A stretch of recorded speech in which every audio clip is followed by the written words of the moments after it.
Hello everyone, welcome to the third lecture of normal distribution. Now in previous two lectures हम लोगों ने normal distribution का एक question solve किया था और क्या क्या रिक्वायरमेंट्स है ये सम सॉल्व करने के लिए वो हमने देखे थे, right. Now in this lecture we are going to solve further question. Now question number 4 का हमने फर्स्ट क्वेश्चन सॉल्व कर दिया है. नाउ सेकंड क्वेश्चन सॉल्व करने से पहले क्वेश्चन पढ़ लेते हैं. क्या लिखा है? The value of normal variable X lies between 47 and 53. लेकिन क्वेश्चन में कुछ रिक्वायरमेंट्स है सॉल्व करने के लिए. क्या दिया है? A normal distribution has mean is equal to 50, मतलब mu is equal to 50 and variance is equal to 9. Now variance is equal to 9 का मतलब होता है standard deviation is equal to 3. Now we are ready to read the question again. क्या लिखा है? The value of normal variable X lies between 47 and 53. ये x की values है, मतलब x जो है लाइज बिटवीन 47 एंड 53. मतलब हमारे पास दो चीज़ें हैं, one is starting point, one is ending point, लेकिन ये x की वैल्यू है. अगर हमको नॉर्मल डिस्ट्रीब्यूशन का आंसर चाहिए तो आंसर आता है इन टर्म्स ऑफ प्रोबेबिलिटी, और प्रोबेबिलिटी फाइंड करने के लिए we need to have a z value, और z वैल्यू के एक फॉर्मूला है उसमें x आ जाता है. तो ये x की वैल्यू हम लोग z की फॉर्मूला के लिए यूज़ करेंगे. तो ये हमारा हो जाएगा x1 और ये हमारा हो जाएगा x2. और अभी हम लोग z फाइंड करते हैं. तो z की फॉर्मूला क्या आएगी? x minus mu upon standard deviation. यहाँ पे भी फॉर्मूला सेम आएगी, z is equal to x minus mu upon standard deviation. फ़र्क कितना रहेगा कि यहाँ पे x1 की वैल्यू आएगी, यहाँ पे x2 की वैल्यू आएगी. तो x1 is equal to 47 minus mu question में दिया है 50 और स्टैंडर्ड डेविएशन क्वेश्चन में दिया है 3. तो 47 माइनस 50 is equal to minus 3 divide by 3 is equal to -1. ये z1 की वैल्यू है. और z2 की वैल्यू कैसे मिलेगी? ये 53 x2 की वैल्यू है. सो 53 माइनस म्यू तो 50 ही रहेगा, डिवाइड बाय स्टैंडर्ड डेविएशन भी 3 ही रहेगा. सो यहाँ पे 3 डिवाइड बाई 3, तो यहाँ पे आंसर आया z2 इज इक्वल टू +1.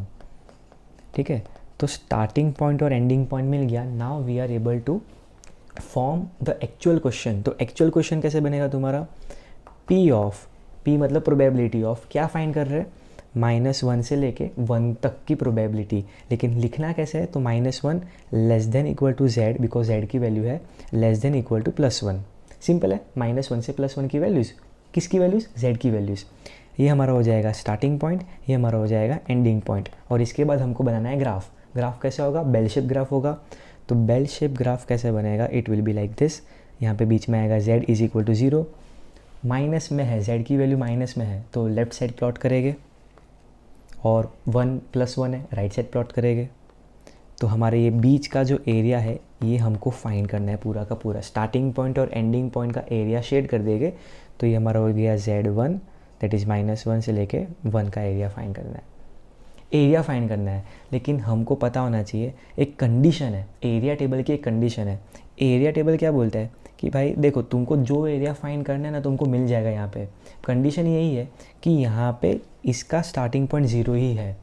मतलब यहाँ पे अगर मैं फाइंड कर रहा हूँ 1.21, अगर मुझे 1.21 फाइंड करना है तो मुझे ये ऑटोमेटिकली अज्यूम करना है कि स्टार्टिंग पॉइंट 0 से लेके 1.21 का एरिया मैं फाइंड कर रहा हूँ. मतलब क्या कि यहाँ पे एक चीज़ ये है कि हम लोग क्या नहीं कर सकते, हम लोग डायरेक्टली -1 से 1 का एरिया नहीं फाइंड कर सकते. हमको ये सम को 2 पार्ट में डिवाइड करना पड़ेगा. सबसे पहले क्या करेंगे, हम लोग 0 से लेके 1 का एरिया फाइंड करते हैं. 0 से लेके 1 का एरिया फाइंड करते हैं. उसका मतलब क्या? देखो, ये एरिया टेबल है, स्टार्टिंग पॉइंट तो 0 ही है, मतलब हमको सिर्फ 1 का एरिया फाइंड करना है. 1 का एरिया मतलब क्या? ये 1.00 हो गया.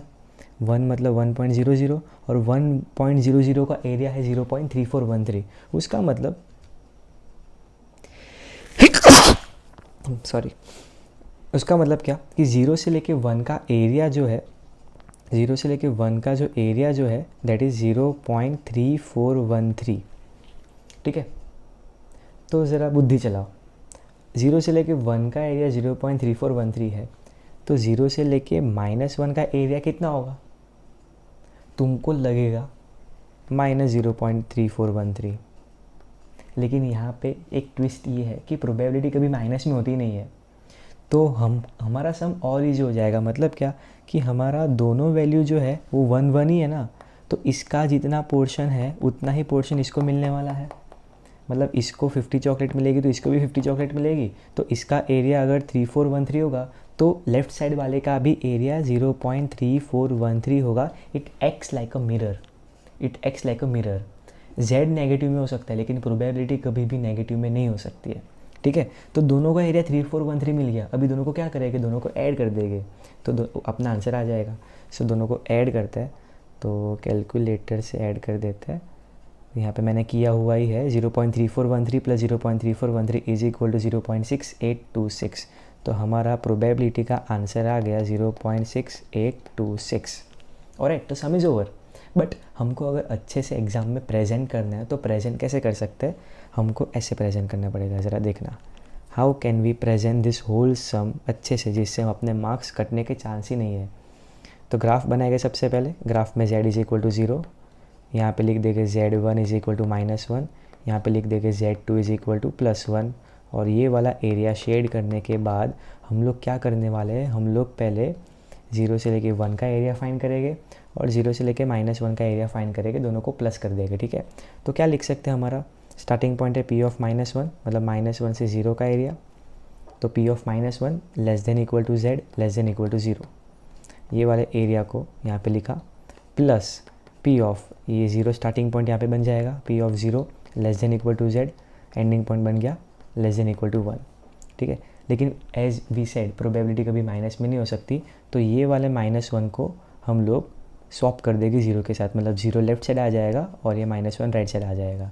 तो p of 0 less than equal to z less than equal to 1 plus p of 0 less than equal to z less than equal to 1। तो 0.3413 plus 0.3413 is equal to 0.6826 and our sum is over. Simple. I hope you don't have any doubts. और एक और सम करके देखते हैं तो तुमको थोड़ा और आए। क्वेश्चन नंबर 5 का फर्स्ट क्वेश्चन देखते हैं, क्या लिखा है। If x is a normal variable with mean is equal to 100, mean का मतलब mu is equal to 100 and standard deviation is equal to 15, then find the percentage. मतलब हमारा जो भी प्रोबेबिलिटी आएगा उसको हम लोग इंटू 100 कर देंगे। Find the percentage of observation having value more than 85। यहाँ पे क्या लिखा है, हैविंग वैल्यू मोर देन 85। अच्छा, मोर देन 85 का मतलब क्या, ये 85 हमारा x1 है। अगर ये x1 अपना 85 है तो z1 की फॉर्मूला आएगी x minus mu upon standard deviation which is 85 minus 100 divide by 15 which is -15 divide by 15 is equal to -1। अभी देखो यहाँ पे कोई स्टार्टिंग पॉइंट एंडिंग पॉइंट नहीं है, यहाँ पे एक ही वैल्यू दिया है -1। उसके आगे एक इम्पॉर्टेंट वर्ड लिखा है मोर देन। ये इंपॉर्टेंट वर्ड है, मोर देन। मतलब z1 की वैल्यू -1 है, उसका मतलब we want p of z which is greater और इक्वल टू -1, ग्रेटर और इक्वल टू -1 ऐसा बोल दिया है। 0 नहीं है, कोई और वैल्यू नहीं है, there is no ending point. Starting point ये दिया है but there is no ending point, ऐसा बोल सकते हैं हम लोग, ठीक है। कहाँ अंत होगा पता नहीं है, तो ज़रा यहाँ पे ध्यान देना। ग्राफ बनाएंगे, z इज इक्वल टू 0 बीच में आएगा, -1 हमको पता होना चाहिए कहाँ पे आएगा, लेफ्ट की right, it's left, right, it's left, right. So z is equal to -1 on the left side. Ending point नहीं पता है, लेकिन क्या लिखा है, मोर देन। मोर देन का मतलब आगे, आगे बढ़ो लाइफ में, आगे। मतलब -1 से हम लोग आगे बढ़ेंगे तो ये वाला पूरा पोर्शन हो जाएगा। अभी जब भी कोई एंडिंग पॉइंट दिया ही नहीं है तो ये जो शेड है वो जा रहा है कहाँ तक, पॉजिटिव इन्फिनिटी तक, ओके। अभी हम क्या करें इसमें, because we want to find probability, तो हमको पता होना चाहिए कि देखो एक नॉर्मल डिस्ट्रीब्यूशन का जो ग्राफ है ना वो 2 पार्ट में डिवाइड होता है, लेफ्ट साइड 0.5 और राइट साइड 0.5। तो यहाँ पे तुम देखोगे तो पूरा का पूरा ये जो राइट साइड है, पूरा का पूरा ये जो राइट साइड है वो पूरा कवर हो रहा है। मतलब इसका प्रोबेबिलिटी हमको ऑटोमेटिकली मिल गया विच इज़ 0.5। अभी हमको सिर्फ एक ही चीज़ ढूंढनी है, हमको सिर्फ 0 से लेके -1 का एरिया ढूंढना है। और 0 से लेके -1 का एरिया मतलब 0 से लेके 1 का एरिया ही हुआ, बिकॉज पॉजिटिव ही कर देगी उसको भी। तो 0 से लेके 1 का एरिया हमने अभी फाइंड किया, 0 से लेके 1 का एरिया हमने अभी फाइंड किया। 0 से लेके 1 मतलब 1.00 का एरिया 0.3413। अभी देखो यहाँ पे क्या हो रहा है, एक मिनट, यहाँ पे क्या हो रहा है, हाँ मतलब 0 से लेके -1 का एरिया है 0.3413 और ये 0 से लेके इन्फिनिटी का एरिया है 0.5, दोनों को प्लस कर लेंगे तो हमारा आंसर आ जाएगा। तो 0.3413 plus 0.5 0.8413 and our sum is over. अभी इसको अच्छे से प्रेजेंट करना है तो कैसे कर सकते हैं, इसको अगर अच्छे से प्रेजेंट करना है तो कैसे कर सकते हैं, तो एक बार देख लेते हैं from the view point of exam. क्योंकि तुमको भले जितना आता हो, अगर प्रेजेंटेशन स्किल नहीं है तो you won't get any marks. Okay, तो z is equal to 0, -1 on the left hand side, ये पूरा एरिया शेड कर देंगे। अभी हम लोग सबसे पहले क्या फाइंड कर रहे हैं, -1 से 0 का एरिया, तो p of -1 less than equal to z less than equal to 0, plus क्या कर रहा है, ये 0 से लेके इन्फिनिटी का एरिया, राइट। अभी यहाँ पे ध्यान देना, ध्यान से, this is the most important thing, p of 0 less than equal to z less than equal to infinity नहीं लिखेंगे, बिकॉज इन्फिनिटी के आगे इक्वल टू नहीं आता है। तो p of 0 less than equal to z less than infinity, क्यों ऐसा, बिकॉज इन्फिनिटी या infinite is not a number, it is just an concept. किसी को नहीं पता है कि एंड कहाँ पे है नंबर्स का, तो उन्होंने एक वर्ड दे दिया विच इज़ इनफाइनाइट, बट उधर तक पहुँच नहीं सकते, अगर पहुँच गए तो इनफाइनाइट नहीं है, राइट। तो इक्वल टू नहीं आएगा, इन्फिनिटी के आगे इक्वल टू कभी नहीं आता है, ये याद रखना बात, ठीक है, ठीक है।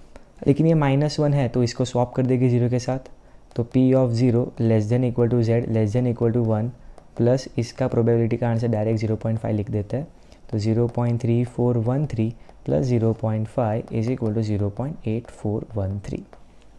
सम is over. I hope you don't have any doubts, and बाकी के सम्स नेक्स्ट लेक्चर में। Bye everyone, take care.